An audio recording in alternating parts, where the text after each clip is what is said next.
السلام علیکم ورحمۃ اللہ وبرکاتہ نحمده ونصلی علی رسولہ الکریم اما بعد فاعوذ باللہ السمیع العلیم من الشیطان الرجیم بسم اللہ الرحمن الرحیم رب اشرح لی صدری ویسر لی امری واحلل عقدۃ من لسانی یفقہوا قولی واجعل لی وزیرا من اہلی ربنا زدنا علما اللہم فقہنا فی الدین وعلمنا تأویل ربی یسر ولا تعسر وتمم بالخیر اللہم انفعنا بما علمتنا وعلمنا ما ينفعنا وزدنا علما۔ سب کو ویلکم کرتی ہوں اس دعا کے ساتھ کہ اہلا و سہلا و مرحبا، یا رب بنا دے ہم سب کو اہل القرآن و اہل التقوی و مغفرہ۔ سورۃ الانعام آیہ نمبر 155۔ اعوذ باللہ من الشیطان الرجیم، بسم اللہ الرحمن الرحیم۔ وَهَذَا كِتَابٌ أَنزَلْنَاهُ مُبَارَكٌ فَاتَّبِعُوهُ وَاتَّقُوا لَعَلَّكُمْ تُرْحَمُونَ۔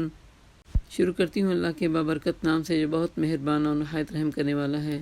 یہ وہ مبارک کتاب ہے جس کو ہم نے نازل کیا، بس اس کی پیروی کرو اور اللہ سے ڈرو تاکہ تم پر رحم کیا جائے۔ ان تقولوا انما انزل الكتاب على طائفتين من قبلنا۔ اچھا، یہ کتاب کو مبارک کہا ہے، اس کو اتباع کرنے والوں کو، تقویٰ کرنے والوں کو اللہ تعالیٰ نے کہا ہے کہ تم پہ یہ اختیار کرو چیزیں تاکہ تم پہ رحم کیا جائے۔ یہ بہت امپورٹنٹ بات ہے۔ نیک عمل رحم کا دروازہ کھولتے ہیں۔ ہمیں بتایا گیا نا کہ پیارے نبی صلی اللہ علیہ وسلم نے کہ جنت جو اللہ تعالیٰ کی سراسر رحمت ہے، اس رحمت کو پانے کے لیے عملوں کو معیار نہیں بنایا جا سکتا۔ تو لوگوں نے جرت کر کے پوچھی، یا اللہ کے نبی آپ بھی؟ کہا ہاں میں بھی۔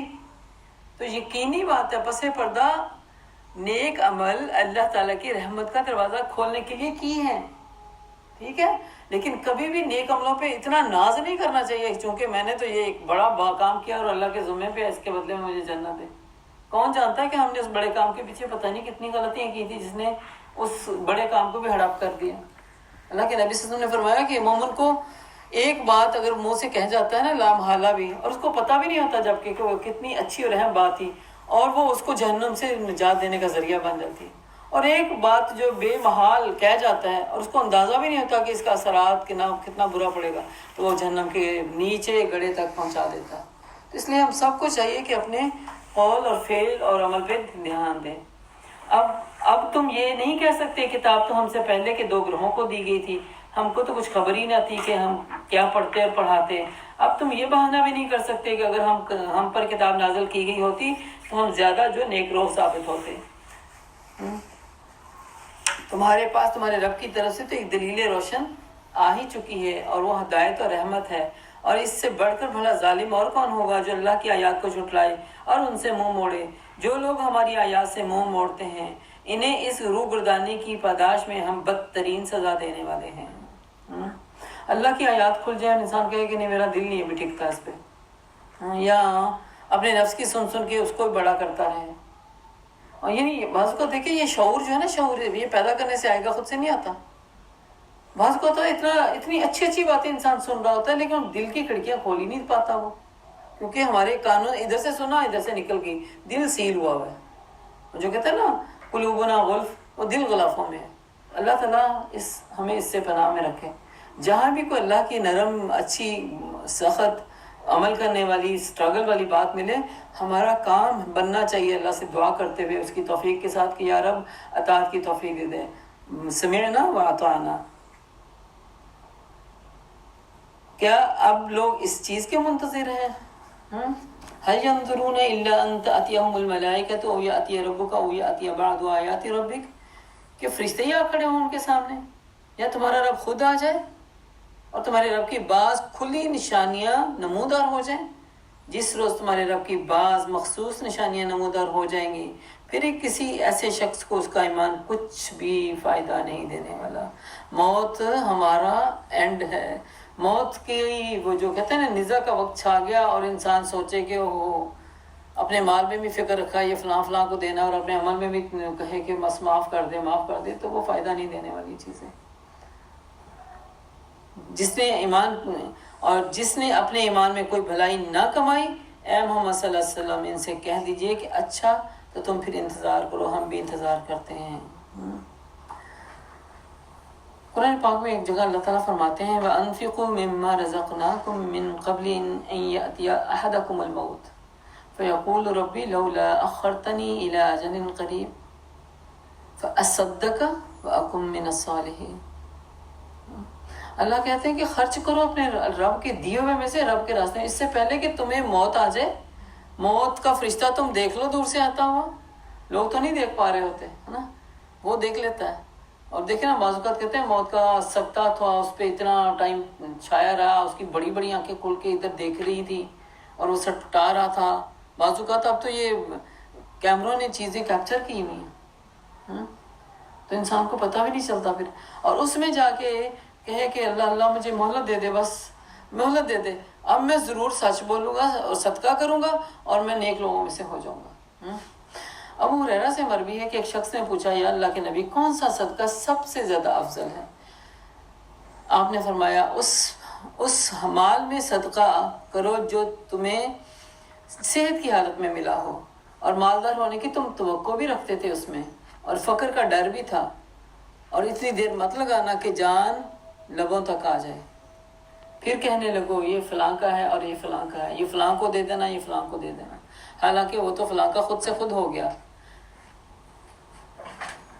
جو اپنے ہاتھ سے دیا جاتا ہے نا صدقہ، وہ سب سے زیادہ افضل ہے، سب سے زیادہ افضل ہے۔ اسی لیے میں اپنے بچوں کو بھی بعض اوقات نیک مائیں جو ہے نا، سمجھدار مائیں، چیز تو خود لاتی ہیں اور بچوں کے ہاتھ میں کہتی ہیں، جیسے بڑا بچہ ہے آج اس کے ہاتھ میں دیکھے گا میرا بیٹا سب کو ڈیوائڈ کرو، اس سے شیئرنگ کرنی آتی ہے نا، اور پھر اس کے بعد دوسرے کی ٹرن لگا دیتا ہے بندہ، آج اس کی باری ہے یہ ڈیوائڈ کرے گا۔ تو یہ چیزیں ہمارے اندر بھی پیدا ہونی چاہیے کہ ہم نے اپنے رب کو کیسے راضی کرنا ہے، اور افضل صدقہ کون سا ہے جو اپنے ہاتھ سے کیا جاتا ہے، اور جو چھوڑ جاتے ہیں ورثے میں وہ تو بعد والوں کی مرضی پہ ڈیپینڈ ہو جاتا ہے نا، وہ چاہے اس کو اللہ کی راہ میں دیں یا کہ کسی اور راستے میں۔ اسی طرح ابو ہریرہ کہتے ہیں کہ میں نے پوچھا اے اللہ کے رسول کون سی چیز بندے کو آگ سے نجات دلانے والی ہے؟ آپ صلی اللہ علیہ وسلم نے فرمایا، اب یہ غور سے سننے والی بات ہے، آپ نے فرمایا اللہ پر ایمان لانا۔ میں نے پوچھا اے اللہ کے نبی کیا ایمان کے ساتھ عمل بھی ضروری ہے؟ اللہ رحمتیں نازل کرے ہمارے ان اصحاب پہ جنہوں نے ایسے کوشچن کر کر کے ہمارے لیے زندگیوں میں آسانیاں دلوا دی ہے نا، ہمیں شعور دے دیا، ہمیں اویئرنیس دے دی کہ کون سے عمل ہے جس کو ہم کس طرح سمیٹ سکتے ہیں۔ پہلا کہا ایمان، اور ایمان کے ساتھ کہا اچھا عمل بھی ضروری ہے۔ اب پوچھا اللہ کے فرمایا کہ اللہ نے جو رزق اسے عطا کیا اس میں سے جو خرچ کرے، یعنی عمل بھی ضروری ہے بے شک کہ جو کچھ اللہ نے اس کو عطا کیا اس میں سے وہ خرچ کرے، اس کا عمل ہے اور یہ بہترین صدقہ ہے۔ میں نے کہا اللہ کے رسول اگر وہ فقیر ہو،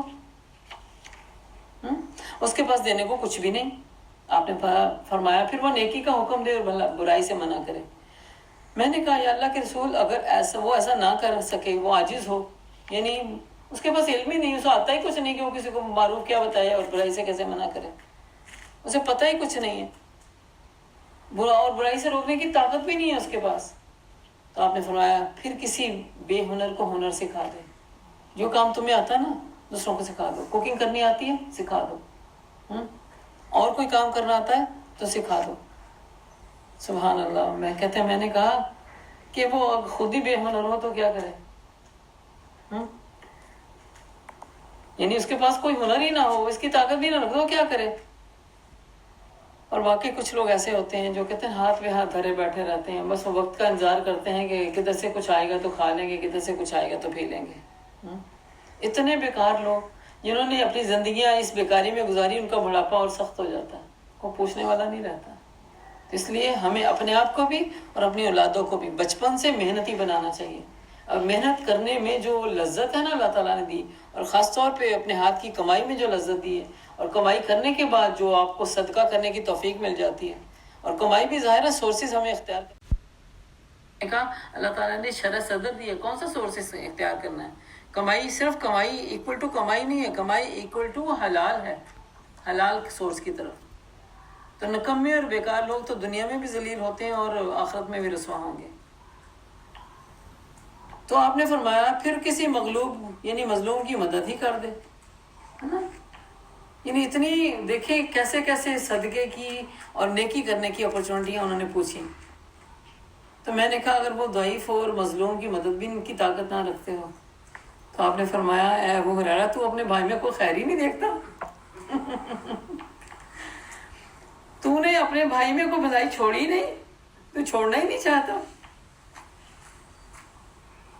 تو آخری درجے میں کوئی نیکی اور بھلائی کا کام پوچھ لے اور کوئی محروم نہ کرے اسے. یعنی آخری درجہ پھر کیا ہے کہ کوئی صلاح ہی لے دیتا ہے آپ سے تو آپ اچھی صلاح دے دیں، اس کو بھلائی کی صلاح دے دیں، اتنا تو کر سکتے ہیں کہ نہیں.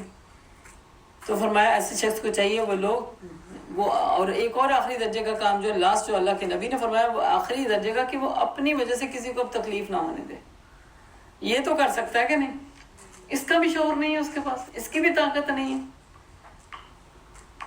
کم از کم وہ دوسروں کو تکلیف نہ دے. اور یہ بھی بہت بڑی نیکی ہے کہ آپ کی وجہ سے کوئی مشکل میں نہ پڑے. آپ اپنے آپ کو تنگ کر لیں، اپنے آپ کو تنگی والی جگہ میں ٹھہرا لیں، اپنے آپ کو تھوڑا سا وہ کہتے ہیں نا صرف اس وجہ سے پرے کر لیں تاکہ وہ میری وجہ سے ڈسٹرب نہ ہو. یہ بھی بہت بڑی نیکی ہے. تو میں نے پوچھا اب ایک اور مسئلہ، ابھی بات ختم نہیں ہوئی ابو ہریرہ کی. انہوں نے میں نے پوچھا کہ اللہ کے نبی یہ آخری درجے کا کام کرنے والا جنت میں چلا جائے گا، جنت میں داخل ہو جائے گا؟ تو آپ نے فرمایا جو بھی مسلمان ان خصلتوں میں سے کسی خصلت پر عمل کرے گا تو وہ خصلت اس کو ہاتھ پکڑ کے اس کو جنت تک لے جائے گی. ہمیں دیکھنا چاہیے ہمارے اندر کون سی خصلت ہے. جب لوگ فوت ہوتے ہیں نا تو لوگ ان کی خصلتوں سے یاد کر رہے ہوتے ہیں، یہ بڑا سخی تھا، اس نے تو مجھے وہاں بھی مدد کی، میری وہاں سپورٹ کی. اور ایک نہیں کئی بولنے والے ہوتے ہیں. اور کوئی بندہ فوت ہو کو دنیا جانتی نہیں اس کو کہ اس سے ہمیں کوئی خیر بھی ملا تھا. کتنی بد نصیبی ہے. پیارے نبی نے کہا اپنے اندر کی خصلتوں کو پہچانو اور اس کو پروموشن دو. اپنے اندر کی خصلت کو پہچانو. کیا کون سی خصلت ہے؟ فطری طور پہ اللہ نے کسی نہ کسی کو کچھ دیا ہوتا ہے. ایسا نہیں ہے کہ ہم سارے خالی ہاتھ بیٹھے، نہیں. یہ اللہ تعالیٰ پہ بہت اللہ کی ناقدری ہے. اللہ تعالیٰ نے ہمیں دیا ہوا ہے. کسی کو اچھا بول دیا ہوا ہے، بولنے کی صلاحیت ہے، کسی کو اچھا کام کرنے کی صلاحیت دی ہوئی ہے، کسی کو اچھا لوگوں کے ساتھ انٹرٹین کرنے کی صلاحیت دی ہوئی ہے، کسی کو مال خرچ کرنے کی صلاحیت دی ہوئی ہے. ہر ایک کو کچھ نہ کچھ اللہ تعالیٰ نے دے رکھا ہے. تو اپنی صلاحیت کو ہمیں پہچاننا چاہیے تاکہ جب ہم مریں تو ہمارے مرنے کے بعد ہماری اس صلاحیت اور خوبی اور خصلت کی وجہ سے لوگ دنیا میں یاد رکھیں کہ بڑی اچھی تھی، بڑی اچھی بات کرتی تھی، ہمیشہ ہنس کے بولتی تھی، کبھی غصہ نہیں اس کے چہرے پہ دیکھا، اپنی ذات کی خاطر اس نے کسی پہ کوئی غصہ نہیں کیا. تو یہ چیزیں ہماری پھر انشاءاللہ تعالیٰ یہ کوالٹیاں ہمیں ہاتھ پکڑ کے جنت تک لے جائیں گی. اب یہاں پہ اللہ تعالیٰ یہی کہتے ہیں کہ تم کیا اس چیز کا انتظار کرتے ہو کہ جب تمہارے پاس کمائی کی بھلائی کمانے کا کوئی موقع بھی نہ رہے گا اور تم فوت ہونے کے قریب ہو جاؤ گے، یا آسمان سے فرشتے اور اللہ ہی آ جائے تو تمہارا فیصلہ کر دیا جائے؟ نہیں، ایسا نہیں ہونا چاہیے. ان الذین فرقوا دینہم وکانوا شیعا، جن لوگوں نے اپنے دین کو ٹکڑے ٹکڑے کر دیا اور گروہ گروہ بن گئے، یقیناً ان سے تمہارا کوئی واسطہ تعلق نہیں ہے. ان کا معاملہ تو اللہ کے سپرد ہے، وہی ان کو بتائے گا انہوں نے ایسا کچھ کیوں کیا. اس کا کیا مطلب ہے؟ گھروں میں پارٹیشن کرنا، بہو آ گئی ہے اس کے بعد رشتے ہی ٹوٹ گئے. بڑے بزرگ سیانے بزرگ کہتے ہیں کہ آنے والی بیٹی جب گھر میں آتی ہے، کیونکہ بیٹے نے تو نہیں جانا ہوتا، بیٹی آتی ہے نا، وہ اپنے والدین کی تربیت شو کر رہی ہوتی ہے. جب اس کی والدین کی تربیت اس سے شو ہوتی ہے نا کہ وہ کیسے خاندانوں کو جوڑنے والی ہے، تو دعائیں نکلتی ہیں کیسے خوش نصیب ماں باپ ہیں جنہوں نے اس کی تربیت کی ہے. اور وہ جو آجے آن کے وہ کہتے ہیں نا ادھر تیلی لگا، ادھر تیلی لگا، ادھر تیلی لگا، اور وہ ہے کہ سب کو پھاڑ دیا. دیکھیں ذرا. اور یہ پھر ان سے اللہ تعالیٰ کہتے ہیں ان سے ہمارا کوئی واسطہ نہیں. یہ گروپوں میں تقسیم کرنے والے، رشتوں کو توڑنے والے، دین کو ڈیوائیڈ کرنے والے اللہ کے نظر میں بہت بڑے گناہ گار ہیں. من جاء بالحسنۃ فلہ عشر امثالها، یاد رکھیں کوئی بھی نیکی چھوٹی سے چھوٹی رائی کے دانے کے برابر بھی کوئی لے کے آئے گا تو اللہ کیا فرماتے ہیں اس کا 10 گنا اجر ہے. اور اس کے بارے میں ہمیں حدیث سے پتہ چل چکا ہے، نیت اچھی اخلاص والی تھی تو 10 سے 700 گنا بھی بڑھا دیا جائے گا، اور پیورٹی کے ساتھ اس کے ساتھ کام کیا تو وہ لاکھوں میں بھی چلی جائے گی. اتنا بڑا اثر ہے. ومن جاء بالسیئۃ فلا یجزى الا مثلها، اور جو کوئی برائی لے کے آئے گا اس کو اس کی برائی کے عوض اتنا ہی بدلہ ملے گا جتنی اس نے برائی کمائی ہے۔ یہ کتنا بڑا اللہ تعالیٰ کا احسان بھی ہے اور انصاف بھی ہے۔ نیکی کو اس نے کہا کہ کتنی بڑی انکریجمنٹ ہے نا، کوئی اگر پاس ہوتا ہے تو اس کو ہائی گریڈ کے لیول پہ رکھا جائے، اور کوئی اگر فیل ہوتا ہے تو اس کو اتنا ہی جتنا وہ بس ہوا ہے۔ تو یہ بیلنس سوائے اللہ کے اور کوئی نہیں کر سکتا۔ اور اللہ تعالیٰ فرماتے ہیں کہ کسی پر کوئی ظلم نہیں کیا جائے گا۔ اے محمد صلی اللہ علیہ وسلم قل اننی ہدانی ربی الی صراط مستقیم، کہیے میرے رب نے بالیقین میرا سیدھا راستہ مجھے دکھا دیا ہے، بالکل ٹھیک، جس میں کوئی ٹیڑھ نہیں ہے۔ ابراہیم علیہ السلام کا طریقہ جسے یکسو ہو کر اس نے اختیار کیا تھا۔ یکسوئی کیا ہوتی ہے؟ اس وقت ہم بیٹھے ہیں، میں آپ سے یکسو ہو کے بات کر رہی ہوں، میرے مائنڈ میں کوئی اور دوسری بات نہیں چل رہی، فلی طور پہ 100% وہ بات چل رہی ہے، اور یقینی طور پہ آپ لوگوں سے بھی یہی توقع ہے۔ لیکن جب ہم اس ماحول سے باہر ہوتے ہیں، یکسوئی ہوتی ہے، یا اس ماحول سے باہر سے مراد ہے کہ دو چیزوں پہ کام کر رہے ہوتے ہیں۔ ٹھیک ہے، نہ ہونے سے بہتر ہے کہ کوئی ہم اچھی بات سن رہے ہیں اور ساتھ کوکنگ کر رہے ہیں، کوئی نہ کوئی اچھی بات تو جائے گی، حالانکہ 100% نہیں جائے گی، بجائے اس کے کہ کوئی اور سنتے، کچھ اور خرافات میں پڑھتے، کچھ اور چیزیں سنتے، اس سے بہتر یہ نہیں کیے۔ لیکن دین کا جو اصل ہے نا وہ یکسوئی کے ساتھ آتا ہے۔ دین جو اندر دلوں کو بدلنے کا ذریعہ بنتا ہے نا وہ یکسوئی کے ساتھ آتا ہے۔ زندگیاں جو بدلتی ہیں نا وہ یکسوئی کے ساتھ آتی ہیں۔ ایمان جو دلوں میں جا کے جگہ بنا لیتا ہے نا وہ یکسوئی کے ساتھ آتا ہے۔ چلتے پھرتے، ڈرائیو کرتے، الحمدللہ بہت بڑی نیکی ہے کہ ہمارے کان میں تلاوت پڑتی رہے، ہمارے کان میں کوئی تفسیر پڑھ جاتی رہے، بہت بڑی نیکی ہے، لیکن 100% نہیں مل رہا اس میں، کیونکہ ہمیں 100% وہاں پہ مل ہی نہیں سکتا۔ اگر 100% اس میں جائیں گے تو ہم ایکسیڈنٹ کر بیٹھیں گے، ہے نا، اور یا کسی اور کام میں انوالو ہے تو 100% دل گیا تو اپنی چیزوں کو جلا دیا۔ تو وہ تو ہے کہ اس میں 100% نہیں مل سکتا، لیکن یکسو ہونے سے فائدہ ہوتا ہے۔ اللہ کے نبی صلی اللہ علیہ وسلم کے بارے میں یکسو انسان تھے۔ ابراہیم علیہ السلام پورے قرآن میں اللہ تعالیٰ ان کی صفت بیان کرتے ہیں، وہ ہمیشہ یکسو تھے، حنیفہ تھے، وہ مشرکوں میں سے بالکل بھی نہیں تھے۔ کہو میری نماز، میری تمام عبودیت، میرا جینا، میرا مرنا، سب کچھ میرے رب العالمین کے لیے ہے، جس کا کوئی شریک نہیں، اسی کا حکم مجھے دیا گیا، سب سے پہلے میں سر اطاعت جھکانے والا ہوں۔ یہ بہت بڑی خوبصورت آیت ہے۔ اسے نماز میں جانے سے پہلے جب نیت کا اخلاص چاہیے نا ہمیں، تو انی وجہت وجہی للذی فطر السماوات والارض، وہ بھی اسی صورت میں آتی ہے، اور ساتھ ہے ان صلاتی ونسکی ومحیای ومماتی للہ رب العالمین۔ یہ ضرور تلاوت کرنی چاہیے، لا شریک لہ وبذالک امرت وانا اول المسلمین، یعنی اپنے آپ کو سیٹ کر کے خوشبو لانے کے لیے تھوڑا فوکس میں چلے گئے اور ان آیات پہ غور کرتے ہوئے ان کو تلاوت کر کے دین اللہ اکبر، تکبیر۔ یہ بہترین ایک نیت ہے جس کو لوگوں نے اپنی اردو پنجابی میں بنا دیا نا کہ منہ طرف کعبہ شریف اور پڑھنے لگی ہوں یہ تو سب من گھڑت ہے، اس کا کوئی جواز ہی نہیں تھا۔ اگر ہم نے جواز کے طور پہ اپنی نیت کو ورڈز دینے ہیں نا تو یہ ہے جواز، انی وجہت والی آیت اور دوسری یہ والی آیت، دو آیتیں۔ اور اس نے مجھے حکم دیا کہ میں اس کے سامنے اطاعت کرنے والا ہو جاؤں۔ کہو کیا اللہ کے سوا کوئی اور رب تلاش کروں، حالانکہ وہی سے ہر چیز کا رب ہے۔ رب کون ہوتا ہے؟ کریٹر، پالنے والا، پالن ہار۔ ہر شخص جو کچھ کماتا ہے اس کا ذمہ دار وہ خود ہے، کوئی بوجھ اٹھانے والا دوسرے کا بوجھ نہیں اٹھائے گا۔ پھر تم سب کو اپنے رب کی طرف پلٹنا ہے، اس وقت تمہارے اختلافات کی حقیقت تم پر کھول دے گا۔ وہی ہے جس نے تم کو زمین پر خلیفہ بنایا۔ خلیفہ تو بہت ہی خوبصورت جہاں لفظ ہے تو اس کی ذمہ داری بھی اتنی ہے، جیسے کہتے ہیں جو رب کی سنتیں ہیں نا، یہ رب کی فطرت ہے، یہ رب جسٹس ہے، رب جو ہے وہ انصاف رکھتا ہے، رب جو ہے وہ کسی پہ ظلم نہیں کرتا، رب جو ہے وہ محبتیں دینے والا ہے، رب درگزر کرنے والا ہے۔ یہ ہے وہ جو انسان کو اپنانا چاہیے۔